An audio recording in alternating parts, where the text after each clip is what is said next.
មាសជាប់តគ្នានឹង500ជាតិហើយគាត់ទៅចូលចិត្តធ្វើជាងមាសហ្នឹងញោមណាធ្វើជាងមាសដឹងហើយអ្នកធ្លាប់លក់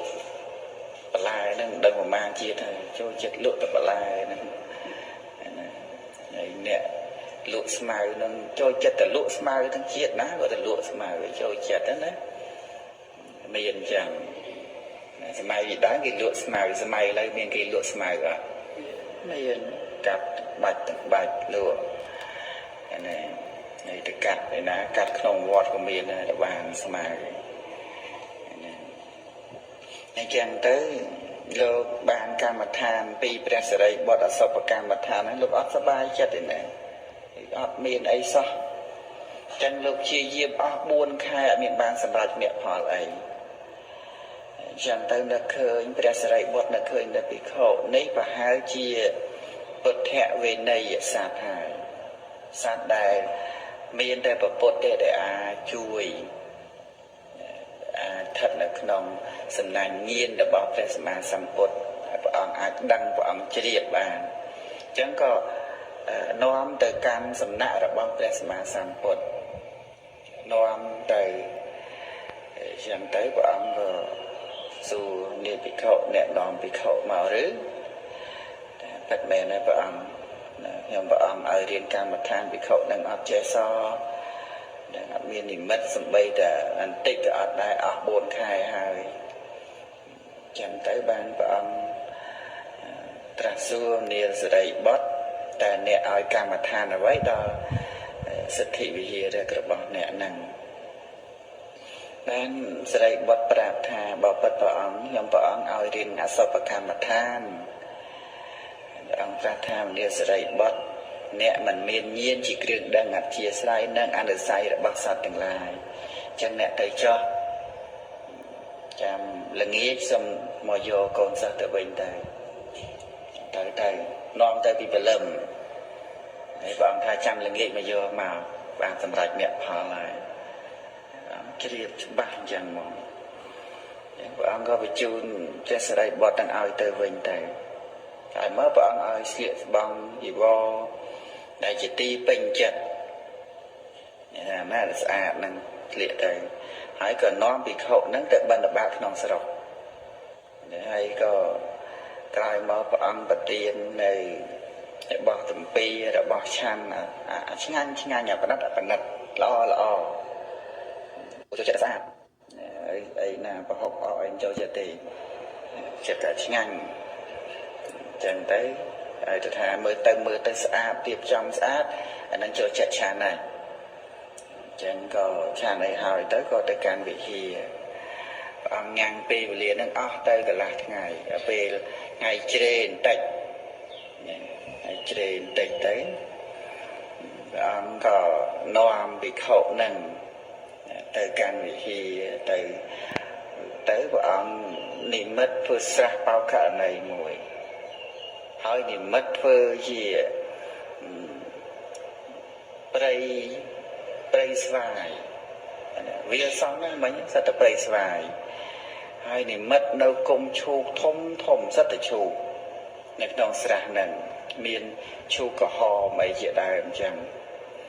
ហើយព្រះអង្គក៏ត្រង់ត្រាស់ថាអ្នកចូលអង្គុយចំនឹងទៅហើយណែភិក្ខុណាអ្នកឯងចូលអង្គុយមើលផ្កាឈូកអង្គុយមើលផ្កាឈូកហ្នឹងទៅមើលផ្កាឈូកហ្នឹងទៅធម៌ព្រះអង្គឲ្យមើលផ្កាឈូកអញ្ចឹងគាត់ព្រះអង្គទៅចូលទៅក្នុងប្រកបបាត់ទៅភិក្ខុហ្នឹងអង្គុយមើលផ្កាឈូកមែនអង្គឲ្យអង្គុយមើលមែនមើលទៅមើលយូរទៅស្រាប់តែផ្កាឈូកនោះវាស្វិតវាសពូនពីសពូនទៅវាជ្រុះអាស្លឹកជ្រុះអាតបកហ្នឹងជ្រុះ1ទៅ2ទៅជ្រុះអស់ទៅអស់ហើយមិនត្រឹមទេអាកេសរជុំវិញហ្នឹងក៏ជ្រុះទៀតអសល់តែផ្កាដែលខ្ចីហ្នឹងឯងជ្រុះទៅភិក្ខុនឹងឃើញអញ្ចឹងគាត់ថាឈូកនេះពីថ្ងៃឬស្អាតស្រស់ល្អគួរដល់ពេជ្រពិលរមើលអីម្លេះ ហើយឥឡូវហ្នឹងទៅជាប្រែប្រួលទៅតបកកេសរទាំងរុះរយទៅអស់សល់ត្រឹមតែផ្លែខ្ចីតែប៉ុណ្ណោះមើលពិចារណាទៅក៏លោកគិត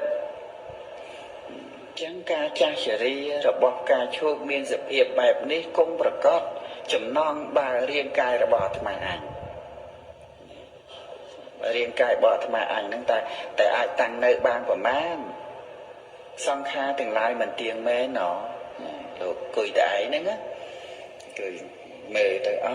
សង្ខារទាំងឡាយមិនទៀងមែនចឹងទៅវិបស្សនាហ្នឹងចម្រើនឡើងដែលពិចារណាឃើញថាមិនមែនសត្វមិនមែនបុគ្គលហ្នឹងគឺវិបស្សនាកំពុងតែចម្រើនចឹងញាតិញោមដែលមករៀនអភិធម្មដូចរៀនវិបស្សនាអញ្ចឹងគឺវាអត់មានឃើញសត្វមានបុគ្គលនៅក្នុងហ្នឹងទេហើយតែកាលណាយើងមានការសម្លឹងចាប់យកនៅអ្វីទៅជាអត្តាហើយនោះមិនមែនជាវិបស្សនាឡើយគឺខ្ញុំដូចបានឈានណាអាហ្នឹងមិនមែនវិបស្សនាទេខ្ញុំឥឡូវដូចជាស្ងប់ជាងមុនអាហ្នឹងវាមិនមែនជាតួវិបស្សនាវាជាតួអត្តាទៅវិញវាជាតួសកាយតិដ្ឋិចឹងទៅវាវង្វេងនៅក្នុងកម្មដ្ឋានហ្នឹងឯងអញ្ចឹងពីខោហ្នឹងវាឃើញដល់សង្ខារហ្នឹងមិនមែនឃើញលោកទេណាដែលលោកពិចារណាថាសង្ខារមិនទៀងណោតើលោកពិចារណាពីរូបពីបញ្ញខណ្ឌជារបស់លោកឬពិចារណាពីសង្ខារមិនទៀងពីសង្ខារមិនទៀងឯនោះទេតើណារូបកាយហ្នឹងជីវិតហ្នឹងដែលយើងសន្មតថាជាសត្វជាបុគ្គលជាយើងជាគេហ្នឹងគឺជាសង្ខារចឹងលោកពិចារណាទៅណោសង្ខារមិនទៀងណោចឹងទៅវិបស្សនាចម្រើនក្នុងការនោះព្រះសម្មាសម្ពុទ្ធព្រះអង្គជ្រាបចិត្តរបស់ភិក្ខុដែលឡើងកាន់វិបស្សនាហើយព្រះអង្គក៏គង់នៅក្នុងគាត់ទេព្រះអង្គបញ្ចេញពលឺមកព្រះអង្គក៏ទ្រង់ត្រាស់គាថាថា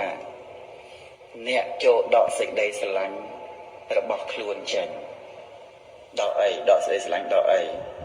ដកសកាយតិដ្ឋិដូចជាបុគ្គលដកផ្កាកមុតដែលកើតឡើងក្នុងសារតកាដោយដៃអ្នកចូលបណ្ដោះនៅផ្លូវសន្តិភាពតែម្យ៉ាងគឺព្រះនិព្វានព្រះសក្ដិសម្ដែងទុកហើយគាថាទៅប៉ុណ្ណឹង